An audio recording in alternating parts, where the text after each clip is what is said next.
welcome you all to Entry App. I am Kavya. അപ്പം research അസിസ്റ്റന്റിന്റെ syllabus എല്ലാം വന്നു കഴിഞ്ഞു അല്ലെ? എന്ത് തോന്നുന്നു കണ്ടിട്ട്? തീർച്ചയായിട്ടും നമുക്ക് ക്രാക്ക് ചെയ്യാൻ പറ്റുന്ന രീതിയിലുള്ള ഒരു സിലബസ് തന്നെയാണ് വന്നിട്ടുള്ളത് അല്ലെ? ശരിക്കും വളരെ ലക്കി ആയിട്ടുള്ള ബാച്ച് ആണെന്ന് നമുക്ക് പറയാം. കാരണം മുൻപത്തെ സിലബസുമായി നമ്മൾ കമ്പയർ ചെയ്ത് നോക്കുന്ന സമയത്ത് വളരെ ആഴത്തിൽ നമ്മളോട് ചോദ്യങ്ങൾ പ്രതീക്ഷിക്കാവുന്ന ഒരുപാട് ഏരിയകൾ ഉണ്ടായിരുന്നു. എന്നാൽ ഇപ്പോൾ നമ്മൾ നോക്കുകയാണെങ്കിൽ കുറച്ചുകൂടെ വളരെ സിസ്റ്റമാറ്റിക് ആയി ഒരു ഗ്രൂപ്പ് എഫേർട്ടിൽ MCQ ബേസ്ഡ് ആയി പഠിക്കുകയാണെങ്കിൽ തീർച്ചയായിട്ടും ക്രാക്ക് ചെയ്യാൻ പറ്റുന്ന രീതിയിൽ തന്നെയാണ് പുതിയ സിലബസ് ഫോർമുലേറ്റ് ചെയ്തിട്ടുള്ളത്. നിങ്ങൾക്ക് എന്ത് തോന്നുന്നു? നമുക്ക് നേടാനായി സാധിക്കുന്നതല്ലേ? തീർച്ചയായിട്ടും. അതിനെന്താണ് നമ്മൾ ചെയ്യേണ്ടത്? വളരെ സിസ്റ്റമാറ്റിക് ആയി ആഴത്തിൽ പഠിക്കുക തന്നെയാണ് ചെയ്യേണ്ടത്. അപ്പൊ അതിനു മുൻപ് ഏതൊരു പരീക്ഷയ്ക്ക് നമ്മൾ പോകുന്നതിന് മുൻപും ആദ്യമായി അറിഞ്ഞിരിക്കേണ്ട ഒരു വസ്തുതയുണ്ട്. എന്താണത്? സിലബസ് അല്ലെ? ആദ്യം തന്നെ ഏത് പരീക്ഷയ്ക്ക് പോകുമ്പോഴും സിലബസ് ഡൗൺലോഡ് ചെയ്യാനായിട്ട് മറക്കരുത്. സിലബസ് എപ്പോഴും നമ്മുടെ കയ്യിൽ ഉണ്ടായിരിക്കണം. കാരണം അതിന്റെ ബേസിസിലാണ് നമ്മൾ പഠനം തുടങ്ങുന്നത്. നമുക്ക് ബേസിക്കലി അറിയാം, റിസർച്ച് അസിസ്റ്റന്റിന്റെ ഒരു നേച്ചർ വെച്ച് കൊമേഴ്സ് ഉണ്ട്, സ്റ്റാറ്റിസ്റ്റിക്സ് ഉണ്ട്. ഇപ്പൊ പുതിയതായിട്ട് അഗ്രികൾച്ചർ സ്റ്റാറ്റിസ്റ്റിക്സ് എന്ന് പറയുന്നത് വന്നിട്ടുണ്ട്. അതുപോലെ എക്കണോമിക്സ് ഉണ്ട്, അങ്ങനെ മാത്സ് ഉണ്ട്. അങ്ങനെയുള്ള ഒരുപാട് ബ്ലെൻഡഡ് ആയിട്ടുള്ള സബ്ജക്റ്റുകളുടെ ഒരു കലവറ തന്നെയാണ് ശരിക്കും റിസർച്ച് അസിസ്റ്റന്റ് എന്ന് പറയുന്നത് അല്ലെ? അപ്പൊ ഇന്ന് നമ്മൾ എന്താണ് ഡിസ്കസ് ചെയ്യാനായി പോകുന്നത്? ഇന്ന് നമ്മൾ ഡിസ്കസ് ചെയ്യാനായിട്ട് പോകുന്നത് റിസർച്ച് അസിസ്റ്റന്റിലെ എക്കണോമിക്സ് ബേസ്ഡ് ആയിട്ടുള്ള സിലബസ് ആണ്. നമുക്കറിയാം, ഈ ഒരു എക്കണോമിക് ബേസ്ഡ് ആയിട്ടുള്ള സിലബസിൽ ഒരുപാട് രീതിയിൽ എന്ത് സംഭവിച്ചിട്ടുണ്ട്? മാറ്റങ്ങൾ സംഭവിച്ചിട്ടുണ്ട്.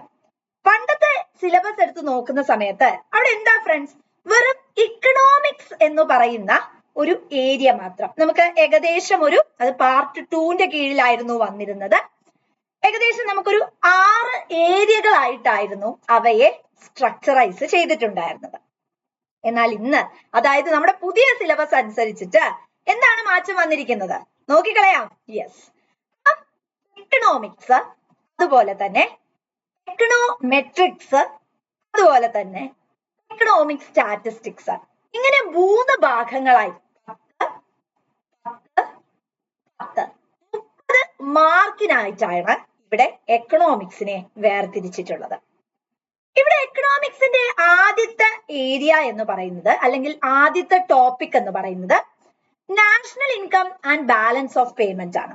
അത് നമ്മൾ പ്രീവിയസ്ലി, അതായത് നമ്മളുടെ ഒരു ഓൾഡ് പ്രീവിയസ്ലി ഉള്ള സിലബസുമായിട്ട് നമ്മൾ കമ്പയർ ചെയ്ത് നോക്കുമ്പോൾ, അതായത് നമ്മുടെ ഓൾഡ് സിലബസുമായി കമ്പയർ ചെയ്ത് നോക്കുമ്പോൾ നമുക്ക് എല്ലാവർക്കും സമാധാനിക്കാം അല്ലെ? കാരണം എന്താ വെച്ചിട്ടുണ്ടെങ്കിൽ അവിടെയും നാഷണൽ ഇൻകം ഒരു ഇമ്പോർട്ടന്റ് ആയിട്ടുള്ള കോൺസെപ്റ്റ് ആയിരുന്നു. National income balance of payment എന്ന് പറയുന്നത് തന്നെയായിരുന്നു ആദ്യത്തെ മൊഡ്യൂൾ ആയിട്ട് വരുന്നത്. ഇതിന്റെ അകത്ത് എന്തൊക്കെയാണ് പഠിക്കാനുള്ളത്?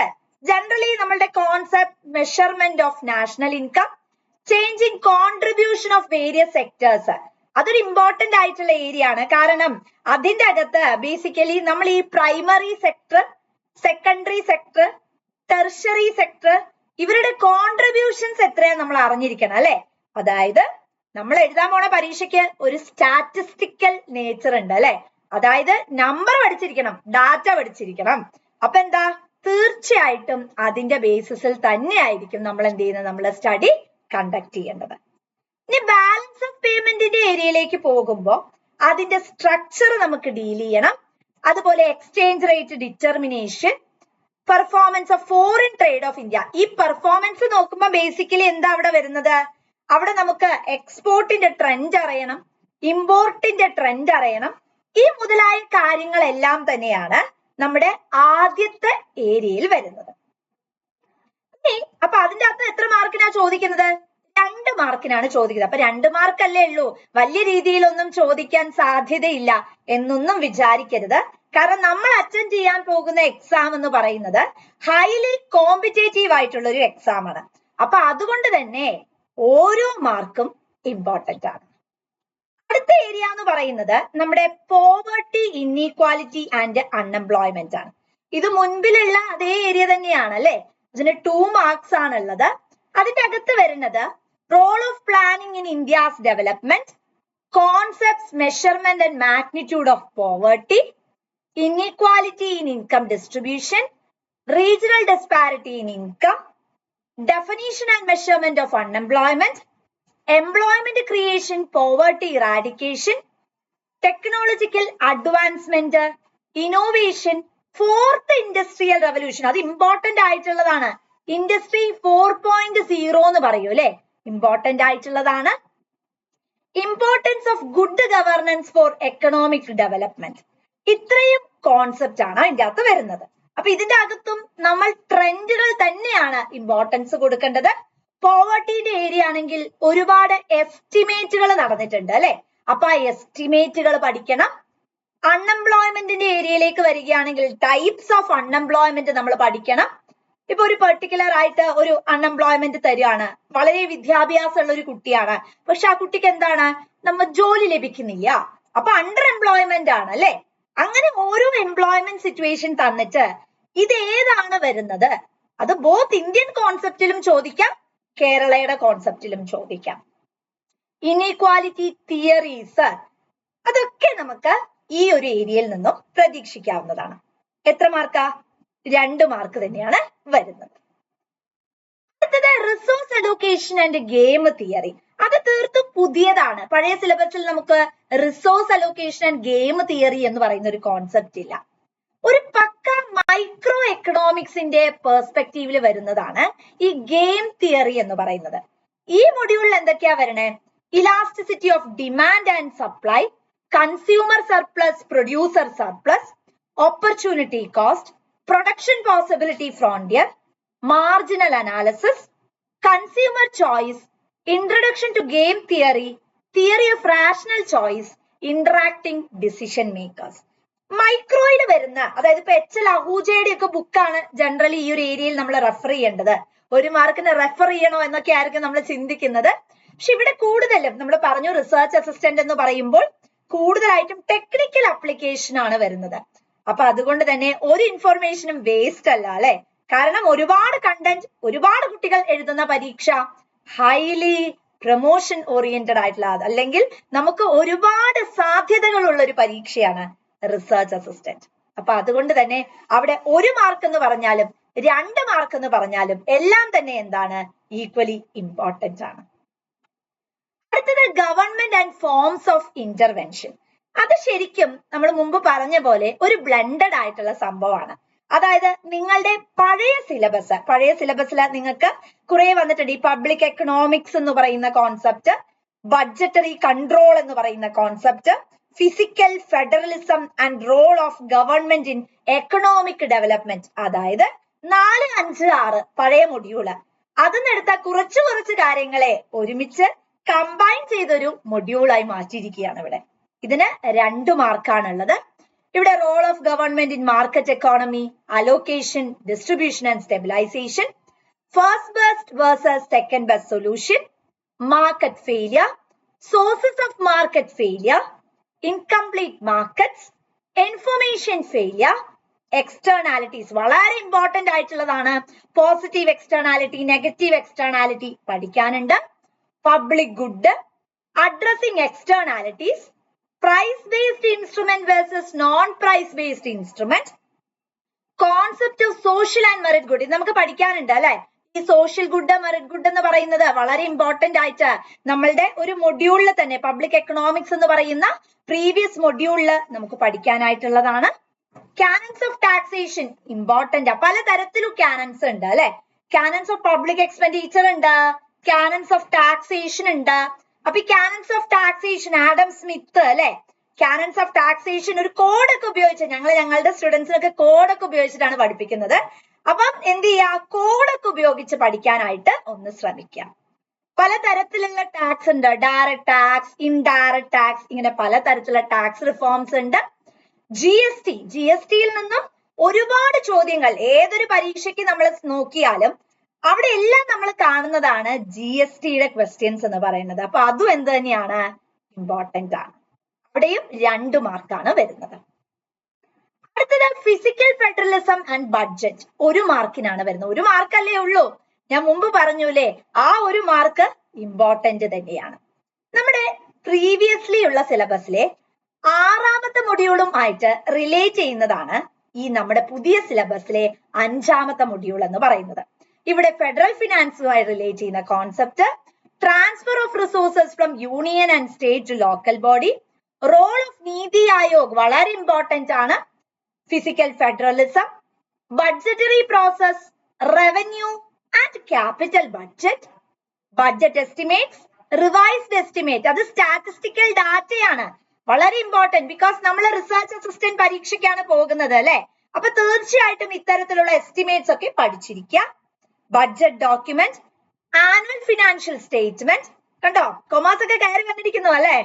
Finance bill, demand for grants, expenditure and receive budget, budgetary process and control, FRBM വളരെ ഇമ്പോർട്ടന്റ് ആണ്. ഈ fiscal responsibility budgetary management act ഏത് വർഷം വന്നു, അതിലെങ്ങനെയാ effective revenue deficit, fiscal deficit മുതലായ കോൺസെപ്റ്റുകളെയാണ് അവിടെ നമ്മളോട് ചോദിക്കുന്നത്.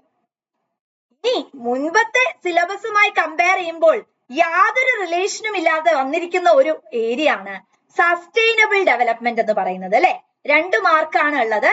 അതിന്റെ അകത്താണ് natural capital, the service of nature, ecosystem services, link between ecosystem services and human wellbeing, sustainable development challenges and measurement, green GDP വളരെ ഇമ്പോർട്ടന്റ് ആയിട്ടുള്ള ഒരു കോൺസെപ്റ്റ് ആണ് ഗ്രീൻ GDP എന്ന് പറയുന്നത്.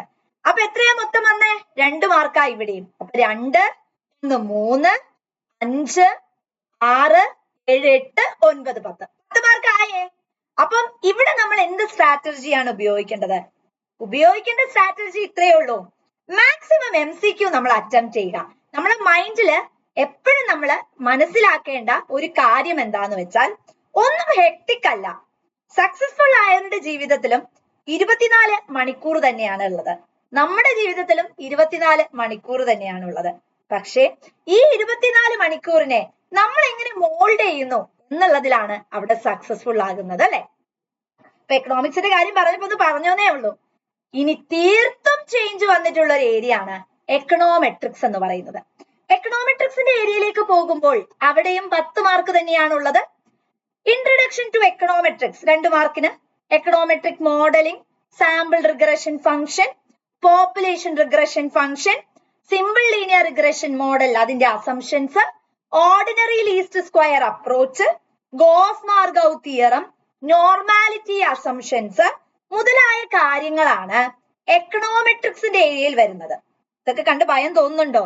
പക്ഷെ ഞങ്ങൾ പറയും ഒരു 25 ചോദ്യം, അതായത് ഈ ഒരു എക്കണോമെട്രിക്സിന്റെ ഏരിയയിൽ നിന്ന് 25-30 ചോദ്യം ക്രിസ്റ്റൽ ക്ലിയർ ആയി പഠിക്കുകയാണെങ്കിൽ, കാരണം റിപ്പീറ്റഡ് ആയി വന്നുകൊണ്ടിരിക്കുകയാണ് എക്കണോമെട്രിക്സ്, ഇന്ന് ഏതൊരു പരീക്ഷയ്ക്കും ഇമ്പോർട്ടന്റുമാണ് എക്കണോമെട്രിക്സ്. അപ്പൊ ഞങ്ങൾ ചെയ്യുന്നത് എന്താ വെച്ചിട്ടുണ്ടെങ്കിൽ, ഞങ്ങൾ 25 to 30 ക്വസ്റ്റ്യൻസ് ഞങ്ങളുടെ സ്റ്റുഡൻസിന് കൊടുക്കും. അപ്പൊ അവരെന്ത് ചെയ്യും? അത് പഠിക്കും, അത് പോയി എഴുതും. കാരണം അതേ പാറ്റേൺ, എക്കണോമെട്രിക്സിന്റെ ഒരു സവിശേഷത തന്നെ അതാണ്, യാതൊരു രീതിയിലും ആ ക്വസ്റ്റ്യൻ മാറുക എന്നല്ലാതെ ക്വസ്റ്റ്യന്റെ പാറ്റേണിൽ എന്ത് വരില്ല, വ്യത്യാസം വരുന്നില്ല. അടുത്തത് ഹൈപ്പോത്തസിസ് ടെസ്റ്റിംഗ്, അത് 1 മാർക്കിനാണ് ഉള്ളത്. T&F test, P value, multiple regression model, ANOVA, R2 adjusted R2 important ആണ്, അനോവ ഇമ്പോർട്ടന്റ് ആണ്, ടെസ്റ്റുകളും ഇമ്പോർട്ടന്റ് ആണ്. 1 മാർക്ക് പഠിക്കണ്ട വേണോ? പറ്റില്ല. അടുത്തത് അസംഷൻസ് ഓഫ് ക്ലാസിക്കൽ മോഡൽ, അതിന് 2 മാർക്കാണ് ഉള്ളത്.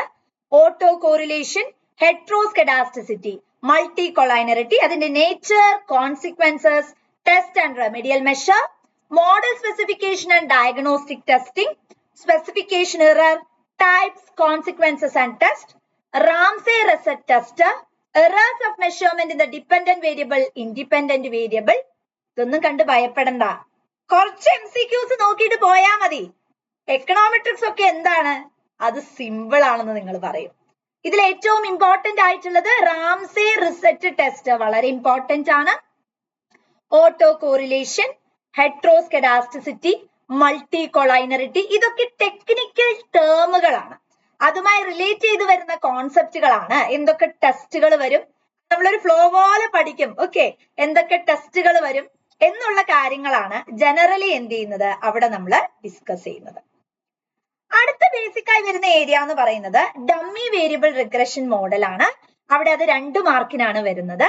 അവിടെ ബേസിക്കലി വരുന്നത് dummy variable techniques and its application, ANOVA models, ANCOVA model, comparing two regression, interaction effects, seasonal analysis, piece wise linear regression മുതലായിട്ടുള്ള കോൺസെപ്റ്റുകളാണ് ജനറലി എവിടെ വരുന്നത്, ഈ ഒരു മൊഡ്യൂളിൽ വരുന്നത്. അപ്പൊ ഇതിന് ജനറലി എത്ര മാർക്കാണുള്ളത്? 2 മാർക്ക് തന്നെയാണ് ബേസിക്കലി ഈ ഒരു മൊഡ്യൂളിലും വരുന്നത്. നമ്മൾ സിസ്റ്റമാറ്റിക് ആയിട്ട് പഠിക്കുവാണെങ്കിൽ തീർച്ചയായിട്ടും നമുക്ക് ഗെയിൻ ചെയ്യാനായിട്ട് സാധിക്കുന്ന ഒരു കാര്യം തന്നെയാണ്. ഇവിടെ അനോവ അൻകോവ തമ്മിലുള്ള വ്യത്യാസങ്ങളൊക്കെയാണ് ബേസിക്കലി നമ്മൾ എന്ത് ചെയ്യേണ്ടത്, ഡിസ്കസ് ചെയ്യേണ്ടതായിട്ട് ഉള്ളത്. അടുത്തതായിട്ട് വരുന്നത് ടൈം സീരീസ് ഇൻ ഇക്കണോമെട്രിക്സ് ആണ്. അതിന് 2 മാർക്കാണുള്ളത്. അതിന്റെ അകത്ത് basically stationarity and non stationarity, random walk models, auto correlation, partial correlation function, unit roots and unit root test, AR, MA, integrated process, ARMA, ARIMA modelling മുതലായിട്ടുള്ള കാര്യങ്ങളാണ് ഈ ഒരു മേഖലയിൽ വരുന്നത്. ഇതിന് ജനറലി 2 മാർക്ക് തന്നെയാണ് ഉള്ളത്. അപ്പൊ ഞാൻ മുമ്പേ പറഞ്ഞു അല്ലെ, വളരെ സിസ്റ്റമാറ്റിക് ആയി തന്നെ MCQ ബേസ്ഡ് ആയിട്ട് നിങ്ങൾ പഠിക്കുവാണെങ്കിൽ ഈസി ആയി തന്നെ നേടാൻ കഴിയുന്ന ഒരു ഏരിയ ആണ് നമ്മളുടെ എക്കണോമെട്രിക്സ്. ടഫ് ഒന്നും അല്ല. ഇവിടെ ഏറ്റവും ഇമ്പോർട്ടന്റ് ആയിട്ടുള്ള റാൻഡം വാക്ക്. അതൊന്നും എന്താ ഇപ്പൊ ചോദ്യം ചോദിക്കാൻ പോണത്, ആരാണ് റാൻഡം വാക്ക് മോഡൽ കൊണ്ടുവന്നത്, റാൻഡം വാക്ക് മോഡൽ എന്തുമായിട്ടാണ് റിലേറ്റ് ചെയ്യുന്നത്, ഇവിടെ വരുന്ന പ്രോസസ് ഏതാണ് മുതലായ കാര്യങ്ങളാണ് അവിടെ വരുന്നത്. അടുത്തത് പാനൽ ഡാറ്റ. പാനൽ ഡാറ്റയും 1 മാർക്കിന് തന്നെയാണ് ചോദിക്കുന്നത്. അവിടെ basically concept, importance and limitations of panel ഡാറ്റയാണ് നമുക്ക് അവിടെ ഡിസ്കസ് ചെയ്യാനായിട്ട് ഉള്ളത്. അപ്പൊ ഒന്ന് നോക്കിക്കേ, 1 മാർക്ക്, 2 മാർക്ക്, 3, 4, 5, 6, 7, 8, 9, 10. അപ്പൊ എത്ര മാർക്ക് ടോട്ടല്? 10 മാർക്ക് നമ്മുടെ കയ്യിൽ ഭദ്രമായി കഴിഞ്ഞു അല്ലെ. എക്കണോമെട്രിക്സ് ആയിരിക്കും ജനറലി എല്ലാവർക്കും ഭയം തോന്നുന്ന ഒരു ഏരിയ. പക്ഷെ എൻട്രി തീർച്ചയായിട്ടും പറയും നിങ്ങൾ തീർത്തും ഭയപ്പെടേണ്ട, ഒട്ടും ഭയം തോന്നേണ്ട ഒരു ഏരിയ അല്ല എക്കണോമെട്രിക്സ്. കാരണം വളരെ സെലക്റ്റീവ് ആയിട്ടുള്ള 25 മുതൽ 30 വരെയുള്ള ചോദ്യങ്ങൾ പഠിക്കാൻ നിങ്ങൾ തയ്യാറാണെങ്കിൽ തീർച്ചയായിട്ടും എക്കണോമെട്രിക്സിലെ 10 മാർക്ക് നമ്മുടെ കയ്യിലിരിക്കും. നേരെ മറിച്ച് നിങ്ങൾ അതിനെ ഉപേക്ഷിച്ച് കളയുകയാണെങ്കിൽ 1-2 മാർക്കല്ല ഫ്രണ്ട്സ്, 10 മാർക്കാണ് അല്ലേ. യെസ്. അടുത്തത് നമ്മുടെ എക്കണോമിക് സ്റ്റാറ്റിസ്റ്റിക്സ് ആണ്. അതിനും 10 മാർക്കുകൾ തന്നെയാണ് ഉള്ളത്. അപ്പം ഇതിൽ ജനറലി നമുക്കുള്ളത് ക്വാണ്ടിറ്റേറ്റീവ് ഇൻഫർമേഷൻ, അതായത് distribution, production, man power, foreign trade, investment, employment, national income, expenditure മുതലായ മേഖലയിൽ നിന്നുമാണ് ഇവിടെ ചോദ്യങ്ങൾ ചോദിക്കുന്നത്. അതായത് സ്റ്റാറ്റിസ്റ്റിക്സ് ആണല്ലേ. ഇപ്പൊ സ്റ്റാറ്റിസ്റ്റിക്സ് എന്ന് പറയുമ്പോൾ തന്നെ നമ്മൾ ഇവിടെ തിയറി ഒന്നും പഠിക്കണ്ട, എത്രയാന്നുള്ള കറന്റ് ഫിഗേഴ്സ് മാത്രം പഠിച്ചാൽ മതി. അപ്പൊ ജനറലി എല്ലാവരുടെയും ഒരു ഡൗട്ടാണ്, ഏത് വർഷം മുതലുള്ളത് പഠിക്കണം? പരീക്ഷ എത്തിക്കഴിഞ്ഞു അല്ലെ. യെസ്. അപ്പൊ നമ്മൾ ഇപ്പോഴേ ഒന്ന് കറണ്ട് ഡാറ്റയൊക്കെ ഒന്ന് കളക്ട് ചെയ്ത് വെച്ച് നോക്കുന്നതല്ലേ നല്ലത്. യെസ്. അപ്പൊ ഒരു മാസം മുമ്പ് വരെയുള്ള ഡാറ്റ, നമുക്ക് എക്സാമിന്റെ 1 മാസം മുമ്പ് വരെയുള്ള ഡാറ്റ വരെ ഒന്ന് നമ്മൾ പഠിച്ചു വെക്കുന്നത് നന്നായിരിക്കും. ഇനി ഒഫീഷ്യൽ സ്റ്റാറ്റിസ്റ്റിക്സ്, അതിന്റെ അകത്താണ് introduction to Indian statistical system, CSO, NSSO, census, national family health survey data, PLFS, RBI statistics. RBI statistics വളരെ ഇമ്പോർട്ടന്റ് ആണ്. Repo rate, reverse repo rate, CRR, SLR ഇതൊക്കെ അപ്പോൾ ഉള്ള റേറ്റുകൾ നോക്കിയിട്ട് പോകേണ്ടത് വളരെ അത്യാവശ്യമാണ്. അതിന് 2 മാർക്കാണ് വരുന്നത്. അടുത്തത് സസ്റ്റൈനബിൾ ഡെവലപ്മെന്റ് ഗോൾ. ഒന്ന് ഓർത്തു നോക്കിക്കേ, എക്കണോമിക്സിലും സസ്റ്റൈനബിൾ ഡെവലപ്മെന്റ് വരുന്നുണ്ട് അല്ലെ. അതേ ഏരിയ തന്നെയാണ് ഇവിടെയും ചോദിച്ചിട്ടുള്ളത്. ഇൻഡിക്കേറ്റേഴ്സ് പറയുന്നുണ്ട്.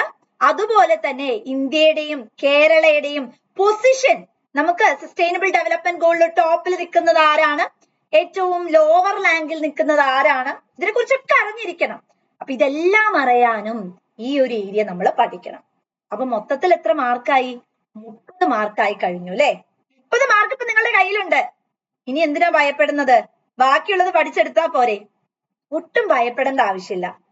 നമുക്ക് നമ്മളുടേതായിട്ടുള്ള, അല്ലെങ്കിൽ നമ്മളിൽ ഒരു വിശ്വാസമുണ്ട്. എന്താണ്?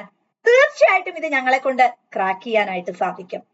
എക്കണോമിക്സിന്റെ സിലബസ് കുറച്ച് വാസ്റ്റ് ആയിക്കൊള്ളട്ടെ. ശരിക്കും എക്കണോമിക്സിൽ തന്നെയാണ് ഏറ്റവും കൂടുതൽ ചേഞ്ച് വന്നിരിക്കുന്നത്. കാരണം എക്കണോമെട്രിക്സ് എന്ന് പറയുന്ന ഒരു സബ്ജക്ട് വന്നു, സ്റ്റാറ്റിസ്റ്റിക്സ് എന്ന് പറയുന്ന എക്കണോമിക് സ്റ്റാറ്റിസ്റ്റിക്സ് അത് നിങ്ങൾ അല്ലെങ്കിലും ഫ്രണ്ട്സ് ഒരു പരീക്ഷയ്ക്ക് പോകുമ്പോൾ എക്കണോമിക്സിന്റെ സ്റ്റാറ്റിസ്റ്റിക്സ് പഠിക്കണം. അതുകൊണ്ട് എക്കണോമിക് സ്റ്റാറ്റിസ്റ്റിക്സ് എന്ന് പറയുന്നത് വലിയ രീതിയിലുള്ള ഒരു ചേഞ്ചസ് ഒന്നുമല്ല, മറിച്ച് എക്കണോമെട്രിക്സ് എന്ന് പറയുന്ന ഒരു ഏരിയ വന്നിട്ടുണ്ട്, അത്രയല്ലേ ഉള്ളൂ ഫ്രണ്ട്സ്. പക്ഷെ ആ എക്കണോമെട്രിക്സ് ഞങ്ങൾ പറയുന്നു നിങ്ങൾ 25 മുതൽ 30 ചോദ്യങ്ങൾ വരെ പഠിക്കാൻ തയ്യാറാണെങ്കിൽ തീർച്ചയായിട്ടും എക്കണോമെട്രിക്സ് ക്രാക്ക് ചെയ്യുക പറയുന്നത് ഒരിക്കലും ഒരു ഹെക്ടിക് ആയിട്ടുള്ള ടാസ്ക് അല്ല. 30 മാർക്ക്, ആ 30 മാർക്ക് നിങ്ങളുടെ കയ്യിൽ ഭദ്രമാക്കുക, അതായിരിക്കണം നിങ്ങളുടെ ലക്ഷ്യം. ബാക്കിയുള്ളതും അവിടെ ഉണ്ടല്ലേ. അപ്പൊ എക്കണോമിക്സ് സെറ്റിൽ ആയി കഴിഞ്ഞാൽ കൊമേഴ്സ് കിടക്കണോ, മാത്സ് കിടക്കുന്നു, സ്റ്റാറ്റി കിടക്കുന്നു, ഇതൊന്നും ഒരിക്കലും എന്തല്ല, ഒരു ഹെക്ടിക് അല്ല. നമുക്കൊരു സ്വപ്നമുണ്ട്. എന്താ നമ്മളെ സ്വപ്നം? APJ അബ്ദുൽ കലാം പറഞ്ഞിട്ടുണ്ട്. എന്താണ് APJ അബ്ദുൽ കലാം പറഞ്ഞത്? ഉറക്കത്തിൽ കാണുന്നതല്ല സ്വപ്നം, മറിച്ച് നമ്മളെ ഉറങ്ങാൻ അനുവദിക്കാത്തത് എന്താണോ അതാണ് സ്വപ്നം. അങ്ങനെയുള്ള ഒരു സ്വപ്നമാണ് അല്ലെ റിസർച്ച് അസിസ്റ്റന്റ് എന്ന് പറയുന്നത്. ഒരുപാട് കാലത്തിലെ കാത്തിരിപ്പിനൊടുവിൽ പരീക്ഷ വന്നിരിക്കുകയാണ്. അപ്പൊ miles to go before I sleep അല്ലെ. യെസ്, നല്ലപോലെ പഠിക്കുക, നല്ലപോലെ പ്രിപ്പയർ ചെയ്യുക, ഉറപ്പിച്ച് വിശ്വസിക്കുക ഇത് എനിക്കുള്ള പരീക്ഷയാണ്, ആദ്യത്തെ 10 റാങ്കിൽ ഞാൻ കയറിയിരിക്കുമെന്ന്. Thank you, thanks for watching.